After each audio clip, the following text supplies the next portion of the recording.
Tabiriba Madimiteng Tabiribasungo Ahanbamaktada Ikai Kumnajari.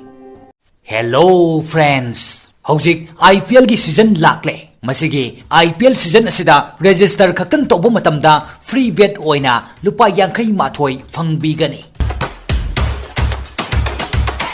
Hey cricket fans, this season is on fire. Ahanba deposit tobo matamda lupa lising kun mga fawagi bonus su fangbayay. 24/7 live customer support ka loina na match kudingmag free da miteng tabiyo. Aduga pukning hurba pricing haibadi high speed laptop OnePlus 9 Pro mobile amadi Galaxy Watch na chingbasinge winner oibigi kutong chaba lowbiyo.